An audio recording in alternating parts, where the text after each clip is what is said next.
Falando Nisso de hoje, nós recebemos o secretário de Segurança, advogado Chico Lucas. Antes de conversar com o secretário sobre a questão das escolas, esses ataques, né, que ainda não se concretizam no estado do Piauí, existem muitas ameaças, a gente vai falar um pouco do status dessa situação, que, claro, tudo que a gente fala aqui hoje precisa ser atualizado. Então, é uma atualização dessa foto de hoje, mas dando detalhes da estratégia que está sendo usada a partir da Secretaria de Segurança. Mas antes da gente abordar esse e outros assuntos, eu gostaria de apresentar melhor o nosso convidado. Dr. Chico Lucas é advogado, ex-presidente da Associação Piauiense dos Procuradores do Estado, procurador do Estado desde 2009, foi presidente da Ordem dos Advogados do Piauí, do Brasil aqui no Piauí, no triênio 2016 a 2018, diretor-geral do Instituto de Terras do Piauí entre 2019 e 2022, e agora, a convite do governador Rafael Fonteles, assume uma área que é um ponto de atenção gigante, não só para o Piauí, mas para o Brasil e para o mundo. A gente vive tempos complexos, tempos em que a inteligência é urgente, não só do ponto de vista das plataformas, dos softwares, mas a inteligência de gestão acima de tudo. Nunca foi tão necessário ser preditivo no modo de agir como gestor público. E é por isso que a gente trouxe o secretário aqui para mostrar hoje, passados esses 100 dias do governo, qual é a impressão que ele tem do que está sendo feito e principalmente o que é que de mais importante ele já fez. Mas eu vou perguntar também o que ainda não foi feito, que eu sei, doutor Chico, que você tem mapeado já aí. Obrigada pela sua presença e bem-vindo ao nosso programa. Eu que agradeço, Maia, agradeço aqui à TV Meio Norte por todo o espaço.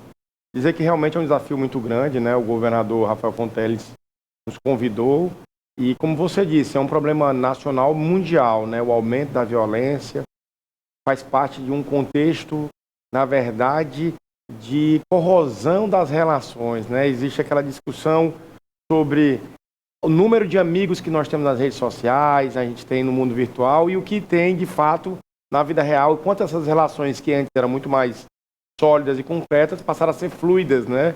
Passaram a ser... Então, a gente ainda está se acostumando a essa nova realidade e nem todo mundo está conseguindo se adaptar a essa nova realidade de maneira uniforme dentro do contexto social. Então, quando o governador nos chamou, até fiz essa fala para os policiais, civis e militares, eu não tinha conhecimento aprofundado da segurança pública. Mas por mais paradoxal que isso possa ser, foi uma das razões que fizeram que eu aceitasse o convite. O fato de não estar contaminado por nenhum tipo de vínculo afetivo, pessoal, subjetivo, faria com que eu tivesse a independência necessária para tomar as decisões que fossem necessárias ao processo, a melhora da eficiência da prestação da segurança pública. Então, o governador já fez vários anúncios de reforço de investimentos, de pessoal que a gente vai fazer com o concurso da Polícia Militar, a gente quer chamar 4.000, vão ser nomeados 1.100 em junho, aquisição de novas viaturas, a gente fez recentemente uma contratação de rádio, sistema, tudo isso está sendo feito, né? Nada disso é muito rápido, porque o sistema desse de rádio envolve a instalação de dezenas de antenas por todo o território do estado do Piauí.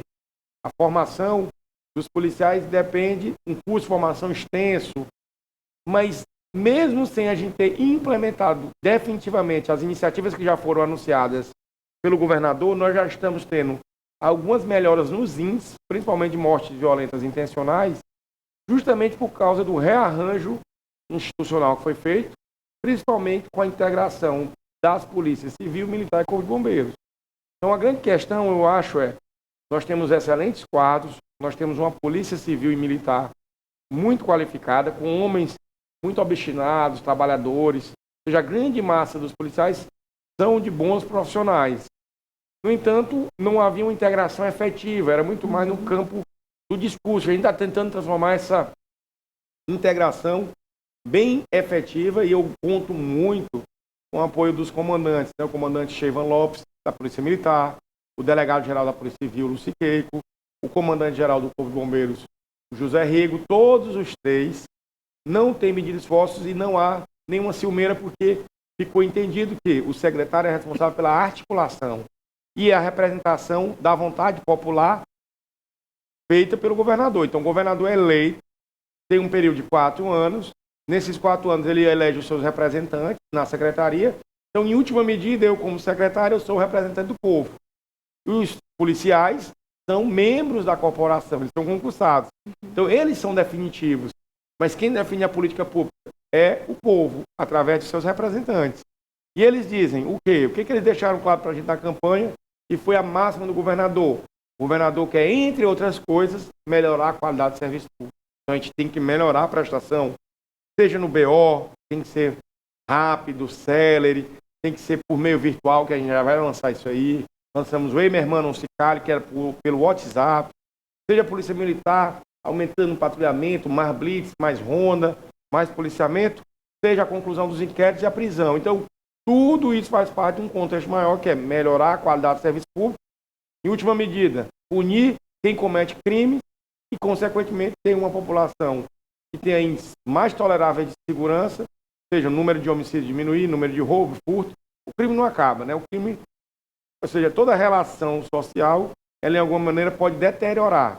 O nosso papel é tornar isso tolerável, ou seja, no mínimo aceitável, e a gente está caminhando para isso com essas implementações. E sem impunidade, né? Que é o que as pessoas cobram muito, e você, como advogado, tenho certeza que está atento a isso. Ter um advogado à frente da Secretaria de Segurança traz segurança, pela percepção. O que a gente entende, secretário, é que é claro essa iniciativa de fazer um alinhamento não só das estratégias, mas qualificando pessoas, trazendo mais gente, dando estrutura e dizendo para a população faça parte disso na medida em que vocês abrem canais de ouvidoria que são importantes também. Isso é muito importante porque não dá para chegar num nível insuportável. E a gente já tinha passado do insuportável. Quando a gente vê as operações acontecendo, não sendo mais tão fácil para bandido, não sendo, como você disse bem, com clareza e honestidade. Acabar não vai acabar, mas não dá para a gente ficar num nível de pânico em que a gente estava. Aí eu lhe pergunto, o que ainda não deu para ser feito? Olha, todas as medidas que foram anunciadas, elas precisam ser executadas. Então, não é só de projeto. Quando nós entramos na secretaria, todo mundo questionava, quais são os projetos? Eu digo, olha, primeiro a gente tem que conhecer, saber o que está funcionando e o que não está funcionando. Então a gente chegou, governador, nós precisamos aumentar o efetivo. Autorizou a nomeação, nós convocamos recentemente 20 delegados, 30 peritos, 50 agentes. Precisamos de rádio, ele autorizou a contratação que é histórica, ou seja, 46 milhões para ter rádio em todas as polícias em todo o estado. De Cajueira a Cristalândia, nós vamos ter um rádio que fala, é uma rede própria, né? Então, como se fosse uma rede de celular própria da polícia, que Sim. tem seus regramentos de segurança, né? Então, as antenas vão conversar entre si. Viaturas, mais de 500 foram autorizadas. A gente já chegou a mais de 100 na Polícia Civil, né? Só novas que foram adquiridas. Então, tudo isso está sendo implementado. Então, a implementação é tão importante quanto o projeto. Então, o projeto, a implementação e depois o monitoramento. Além disso, nós estruturamos a Secretaria em 3 eixos: gestão, operações e o social. Não havia o eixo social na Secretaria de Segurança. Então, nós criamos a Diretoria de Defesa Social. Dentro dela, nós temos 2 sub-eixos. A articulação com os grupos vulneráveis. Então, a gente tem hoje a Coordenadoria da Mulher, a Coordenadoria do Idoso, ou seja, para tratar com o público, para saber o que esse público quer. Pessoa com deficiência, nós temos com o público LGBTQIA+, que tem a primeira mulher trans, é uma coordenadora trans, a Leona, que nos ajuda nos protocolos de atendimento a esses grupos vulneráveis. E de outra parte, nós temos as gerências que executam as ações sociais, prevenção, esporte, cultura, lazer. Então, isso é importante para que funcione. Nós também dividimos o Instituto de Identificação, que é uma coisa básica, mas é da mais alta importância. Então, o Instituto de Identificação ele fazia parte da polícia, mas isso não é assunto de polícia. Então, nós dividimos. A parte criminal ficou com o Instituto de Biometria Forense, que é peritos, é saber pegar a impressão digital, saber se aquela pessoa participou ou não de crime. Mas a parte de identificação, que é a própria cidadania, o RG, virou um Instituto de Identificação Digital Félix Pacheco e vai ser a linha motriz do processo de transformação digital. Ou seja, esse instituto vai ser instalado em todos os municípios e nós estamos estudando, o governador já autorizou, para todo mundo receber a carteira com chip, eletrônica, digital, no novo formato. O Piauí é o estado que mais está implementando essa medida, porque a gente quer avançar na transformação. Então, tudo isso é pensar o operacional, melhorar o operacional, mas o operacional é o imediato. A gente também tem que pensar o social na prevenção. Eu até faço aqui uma analogia. Há uma falsa dicotomia, né? Tem gente que defende só a prevenção, né? Aquele foi discurso, nós temos que prevenir, e os outros, né? Tem um outro grupo que quer, bandido tem que ser preso, tratar na chibata, com violência. Tem que ter pena de morte, prisão perpétua, as pessoas ficam... São dois grupos antagônicos, que não há antagonismo. Então, na verdade, as duas coisas têm que coexistir. Aquele que comete o crime tem que ser responsabilizado. Sim. Nós não podemos também contemporizar, achar que ele é... Não é porque a pessoa é pobre que ela é criminosa, ela pode entrar no mundo do crime. Até porque eu tenho uma teoria... Dá para estigmatizar. A pobreza não gera violência. Os lugares pobres, eles não são violentos, que são geralmente as zonas rurais das cidades pequenas. A gente tem... O que gera a pobreza é a desigualdade, a vontade de ter aquilo que o outro tem, a gente não tem. Então a desigualdade é a mãe da violência. Só que a gente não pode aceitar quem comete atos de violência e essas pessoas devem ser responsabilizadas. De outra parte, a gente tem que diminuir e a desigualdade tem que levar serviços para as comunidades. Então, assim, é mais ou menos como se eu estivesse debatendo uma pessoa infartando, uma pessoa dizendo que ele tem que ser cirurgiado e o outro dizendo que a gente tem que comer menos gordura. Ora, a gente tem que tratar as pessoas, dizer, olha, se alimente melhor para se prevenir. Mas quem está sofrendo um infarto tem que sofreu uma intervenção cirúrgica. Então, nós temos que fazer essas intervenções, que são duras, não são coisas simpáticas, porque de alguma maneira impactam na vida da sociedade, entrar numa comunidade, né? Você traz um transtorno para a maioria das pessoas que são pessoas de bem, mas nós não podemos deixar de fazer isso. De outra parte, a gente também tem que levar capacitação, cultura, esporte, lazer e educação. E não dá para naturalizar. A gente vive num tempo em que a gente naturalizou, a gente estava à beira de naturalizar a violência, à beira de naturalizar aquilo que é insuportável. Tipo, não dá para ser assim.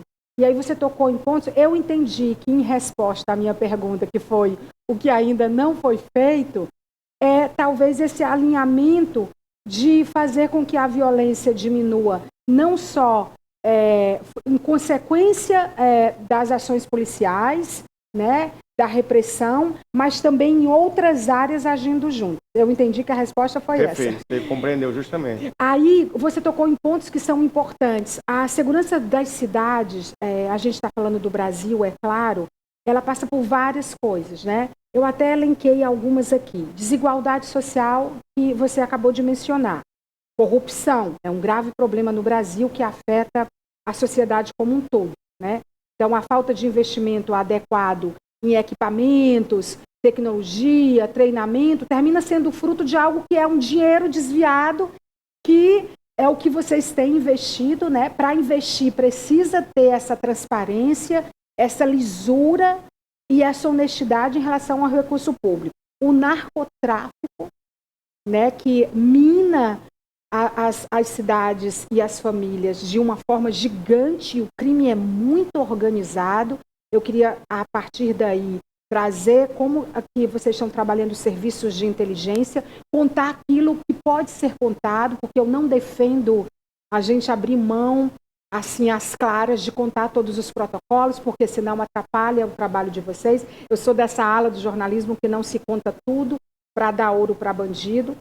Falta de políticas públicas eficientes e o sistema prisional, que aí eu volto a falar com o advogado, que nunca deixa de ser, mas que você sabe que é falho, né? Vamos começar por essa questão do crime organizado e a questão do serviço de inteligência. Quando a gente fala de serviço de inteligência, é gigante porque tem a inteligência policial, a inteligência financeira, a inteligência de fronteira, e o Piauí é passagem de muita coisa, e a inteligência de segurança pública. Eu lhe botei várias coisas aí nesse cardápio, e o que é que você me fala sobre tudo isso? É tudo muito relevante. Muito relevante. Na verdade, nós temos uma diretoria de inteligência, né, que nós hoje contamos com o apoio do delegado Anchieta, que é o coordenador, é o diretor, muito qualificado, foi até recentemente para a Missão Estônia.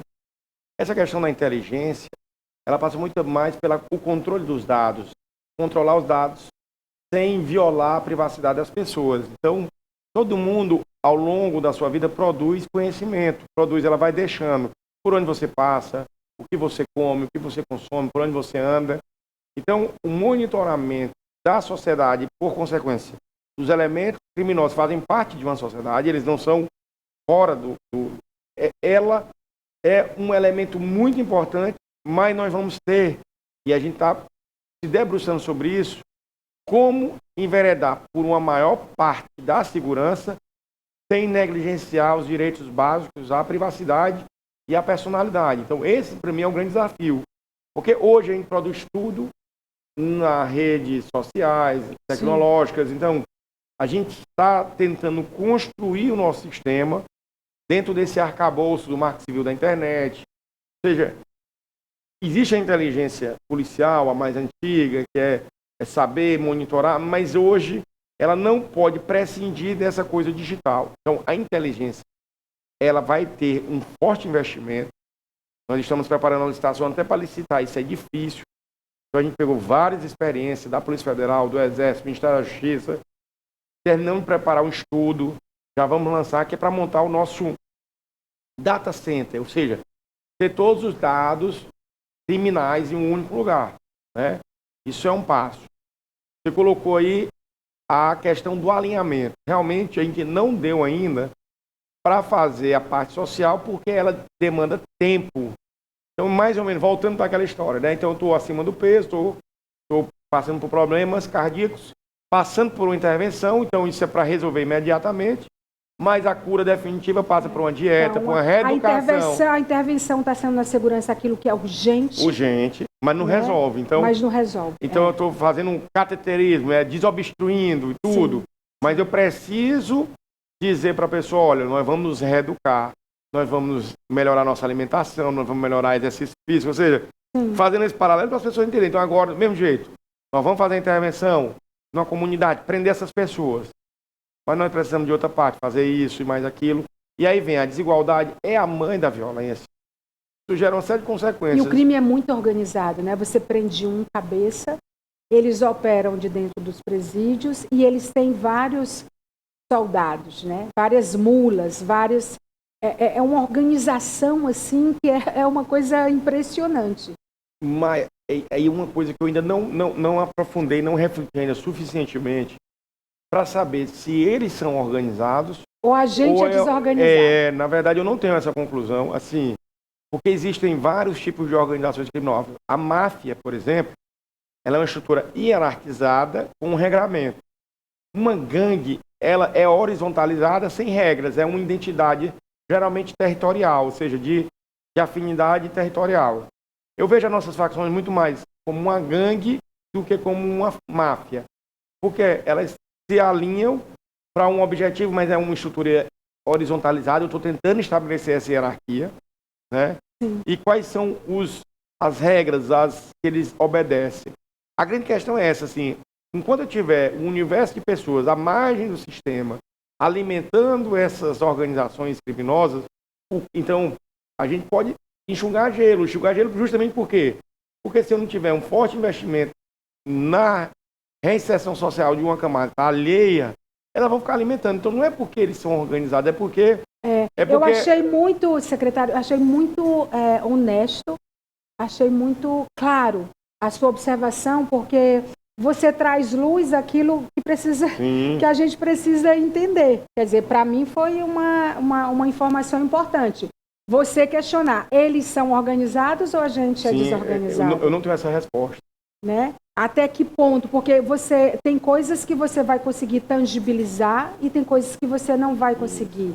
Tem coisas que você vai saber se é um crime que está sendo patrocinado ou ele é um crime que ele é aparentemente aleatório, né? Nessa horizontalidade que você fala. Isso, né? é a questão de ser pulverizado, ou seja, são muitos, mas não quer dizer que eles são conectados. Qual é o maior crime praticado hoje no Estado? Olha, ou em Teresina, ou em ambos? Pronto, a nossa métrica principal, o mais comum. A métrica, ou seja, o que a gente mede a violência no mundo são mortes violentas intencionais. Por quê? Porque a morte, se ela acontece, é porque os outros crimes eles estão acontecendo. Ou seja, se eu tenho um roubo e furto, crime contra o patrimônio, ele pode desaguar na morte. O tráfico deságua na morte. O estupro deságua na morte. A violência doméstica. Então a gente tem a métrica dos MVIs. Piauí no ano passado teve 23 mortes violentas intencionais para cada grupo de 100 mil habitantes. É um alto índice, mas ainda nos coloca para você ver como o estado do Nordeste menos violento. Não quer dizer que não seja violento. Porque a gente tem que considerar os 3 milhões e 200 mil habitantes. Não, mas é uma métrica proporcional, não é em números absolutos. Tanto é que o estado mais violento do Brasil é Amapá. Deu 54 mortes para cada 100 mil habitantes. E no Piauí? 23. 23. Então o Piauí é o estado menos violento do Nordeste. Né? Não quer dizer que não seja violento. Porque o índice aceitável da ONU é 10 por cada 100 mil. Então é um pouco mais do que o dobro. Mas o Brasil está muito acima da ONU. Porque o Brasil é o país mais violento do mundo. E o Norte e o Nordeste são os estados mais violentos. As regiões, né? As regiões, justamente por conta dessa questão da desigualdade, é muito forte. Aí tem algumas questões metodológicas, porque é muito transparente nos seus dados. Então tem estado que camufla, isso é um outro debate, né? Tem estado que tem números menores, mas é porque camufla alguns números. Então são os homicídios, são os assassinatos. Os homicídios. Então o que mais acontece são os crimes contra o patrimônio. Mas a gente mede a violência pelos mortes violentas. Então, o que é mais comum? Roubo e furto. Né? Mas lógico que o roubo e furto também é combatido e é medido. Só que a gente mede, no geral, no mundo, por conta das mortes. Então, nesse contexto, quando a gente estava falando, o processo que no Rio de Janeiro começou favelização, que é fruto dessa desigualdade, faz com que a área urbana ela seja ocupada de maneira irregular. Então, a ideia de urbanidade é ocupar a cidade planejada. Então, quando pensar Teresina, planejar a Teresina. O loteamento é planejado. Quando nós tivemos aquele êxodo rural, por isso que às vezes fica esse discurso, mas ele é real. Então, você vê pessoas do interior vieram, ocuparam e tornaram ocupações irregulares em vilas. Essas vilas foram criadas sem nenhum tipo de serviço, né? Então, assim, sem calçamento, sem água, sem luz. Então, hoje, se você for olhar o telespectador... E com exploração, porque tem muita gente que está ali para alugar, vender. A maior parte da violência está nas vilas. Então, é justamente por quê? Porque as vilas são os lugares onde as pessoas foram ocupar irregularmente, então são pessoas mais vulneráveis socialmente e que não têm os serviços mínimos. Então, a gente está nesse processo de intervir nas vilas, nas áreas violentas, mas a gente vai, junto com o governador Rafael e todas as secretarias, levar serviços para discutir a questão da criminalidade. E aí, por consequência, a gente quer também combater essa intervenção. A gente viu que não dá para fazer intervenções só na vila, só no lugar de pobreza, porque ele tem um ciclo criminoso que deságua em um alimentador desse crime, que geralmente é o receptador. Então, a gente também está mudando um pouco o foco. Não adianta ficar só batendo na ponta. A gente está batendo em quem compra produto roubado, seja o desmanche de carro, seja a loja de celular, seja... O roubo de motocicleta. Todos. Tudo. Eu estou centrando na cadeia, naquele que concentra. Porque é o seguinte, como é pulverizado, então assim, você falou de organização. Eu não vi ainda uma hierarquização no sentido da máfia. E tem um capo, né? Você assiste aquele filme Poder do Chefão, ele manda no território, todo mundo paga um pedágio. Eu não enxerguei ainda, no meu estudo aqui, conversando e lendo os inquéritos. Nem na área de drogas? Nem na área de drogas. Eu vejo muito mais um processo comercial, em que há interesses. Ou seja, não é um interesse... Porque na máfia, existe um regramento e a pessoa, quando ela entra ou sai, ela tem que obedecer, né? Existe aquela batismo, existe o... Eles emulam, mas ainda não são organizados como a máfia italiana, como a máfia japonesa. A gente não tem gente operando de dentro dos presídios? Hoje não. Hoje não, eu digo isso sem medo. Os secretários de justiça anteriores e o atual fizeram um trabalho. Hoje, os presídios do Piauí, eles estão, lógico, a gente está mandando mais gente, então está lotando os presídios. Muitas fugas, né? Rebeliões. Diminuiu muito.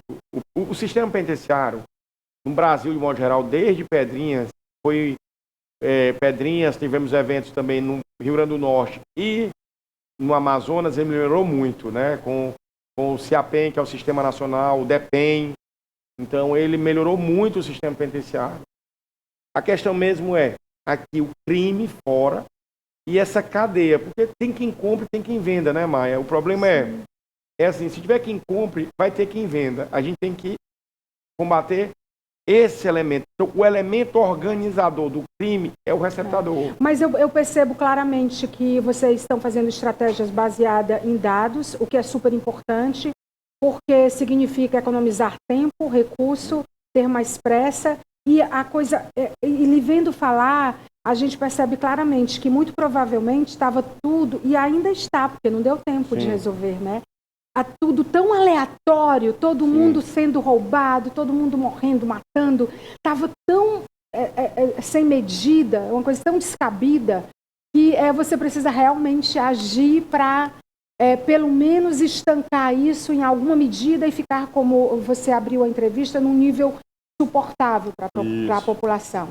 E aí, no meio disso tudo, a gente tem esses ataques às escolas que chegaram ao Brasil de um jeito muito preocupante, porque as escolas passaram por uma pandemia, sobreviveram a isso. Quem conseguiu sobreviver, a escola sempre foi um palco de transformação e ela, de novo, sendo penalizada, a escola privada tendo que despender recursos, criar protocolos, a escola pública, vocês tendo que fazer esse policiamento, também organizando.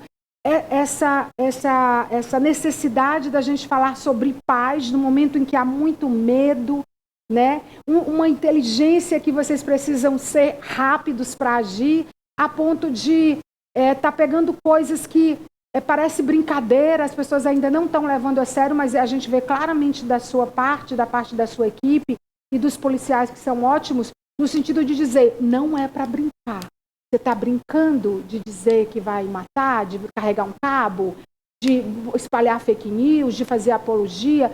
Eu queria que você falasse sobre isso, secretário. Não saísse daqui sem a gente ouvir a fala do secretário de Segurança do nosso Estado em relação a esse contexto. Olha, nós ficamos muito tristes, né? É uma coisa assim que escola é lugar de esperança, né? Lugar de alegria. Eu até falo sempre com meus colegas, cada eixo do governo, ele trabalha com uma emoção, né? Então, por exemplo, a emoção que eu lido é o medo. Então, eu tenho que reduzir o medo, né? Que é um sentimento ruim, ele traz negatividade. Então, a segurança, ela tem que trabalhar com a redução do medo. A educação trabalha com esperança, então é um sentimento positivo. Então, a ideia que eu vejo é que essas pessoas, elas querem atingir esse sentimento positivo e reduzir a esperança, né? Trazer no nível menor. Então, a gente está fazendo um trabalho. Primeiro, dizer para as pessoas assim, que até agora nada de concreto foi pensado no Piauí, mas isso não torna as ameaças menos sérias e a gente tem levado... Gente, só dizendo que a gente gravou esse programa no dia 20 de abril. Ele vai ser exibido no dia que ele estiver exibindo, ou que você estiver assistindo na internet nos nossos canais, essas informações, essa foto, né, do dia 20. É importante contextualizar. Com certeza. Né? Então, na verdade, nós montamos um trabalho em conjunto, Secretaria de Segurança, SEDUC, TASC, vários órgãos, Ministério Público, TCE, Polícia Federal, todo mundo envolvido, para a gente levar isso com muita seriedade, estabelecendo protocolos, porque a gente percebeu, Maia, que existem pessoas maldosas, criminosas, que cometeram crimes pelo Brasil. A gente viu esse último caso em Santa Catarina. E algumas crianças e adolescentes, aproveitando esse momento, utilizam de estratégias muito mais para chamar a atenção, né? Então, A gente até colocou isso, é um problema psicossocial, né? Que tem que ser resolvido pela escola. Quem tem que resolver esse problema é o educador, é o psicólogo, é o assistente social. A família. A família. Então, eu separei com o nosso secretário de Educação, Washington Bandeira, muito claro. Dentro da escola, a autoridade é a professora. Quem manda na escola é a professora. Quem tem que cuidar são os educadores. Nós não vamos ocupar nossas escolas, nós não vamos fazer as nossas escolas espaços de medo, tem que ser espaços de esperança. Nós vamos cuidar da porta para fora, na prevenção e na repressão. Prevenção, mapeando todas as ameaças, chamando as pessoas nas delegacias, apreendendo os menores, os maiores, assinando termos de responsabilidade com os pais. Monitorando redes que são abertas, né? Mas nós não vamos tornar o ambiente escolar um ambiente de medo, E eu acho que as pessoas no Brasil, se Deus quiser, vão recuperar aquele perfil que era nosso histórico, de viver com alegria, de viver, deixar esse tipo de comportamento para lá. Não faz parte do brasileiro achar e naturalizar a violência, sim, matar uma criança, isso é uma coisa abominável. Então a gente vai proteger sim. O governador Rafael determinou e nós, secretário de Educação, secretário de Segurança, PM, Polícia Civil, atuamos no projeto de segurança na escola. Nós colocamos todos os policiais hoje, todos na rua, né? Dia 20, né? Nós estamos aqui. Sim. Nós visitamos as escolas, mas no sentido de dizer, escola, nós estamos aqui. Mostrar para as crianças. Tanto que vocês foram muito rápidas em intervenções que não eram graves, mas se vocês não estivessem lá, poderia ser e vocês não estariam. E é para demover qualquer ideia, né? Qualquer ideia que haja, para mostrar que vai ser reprimida, vai ser responsabilizado aquele que tirar uma brincadeira ou que quiser pensar em fazer alguma coisa desse tipo. Mas também dizer para os pais, não vamos alimentar fakes, não vamos também instalar esse clima de terror, sim, porque muitas vezes um boato vira uma verdade. Então, a gente recebe muitas chamadas no Copom de pessoas dizendo, tá tendo um evento num lugar tal e esse evento não existe. Ou seja, a pessoa recebe a mensagem no WhatsApp, replica. Isso é muito ruim, né? Então, Maia, dizer para você que o presidente Lula, o ministro Flávio Dino, o governador Rafael, todo mundo, esse é um assunto apartidário. Todo mundo ama as crianças. Nós temos que ter um pacto pelas crianças, um pacto pela educação de qualidade, um pacto pelo bem-estar delas. Nós não podemos implantar nessas crianças o medo. Então, imagina uma criança ter medo de ir para a escola. Ela tem que querer ir para a escola. Nós temos que abraçá-las, é por isso que eu disse. E eu fiquei muito feliz com a imagem do PM abraçando. As crianças chegam, não é para apontar arma, não é para mostrar arma, é para abraçar e mostrar que a gente é parceiro dos educadores, dos diretores e que a gente confia muito no trabalho dos educadores do Piauí. Secretário, muito obrigada pela entrevista. Você consegue dormir, fazer todas as refeições? Eu durmo. Na verdade, assim, eu durmo bem, né? Você olha o celular de 1 em 1 hora, de meia em meia hora? Eu tenho assim alguns, mas eu durmo bem. Agora, diante da ansiedade, eu desconto na comida, então por isso que eu estou acima do peso, né? Até engordei, assim, mas lógico, é uma atividade que é estressante, mas graças a Deus, assim, a gente passou por outras questões e a gente acaba amadurecendo, né? A gente sabe.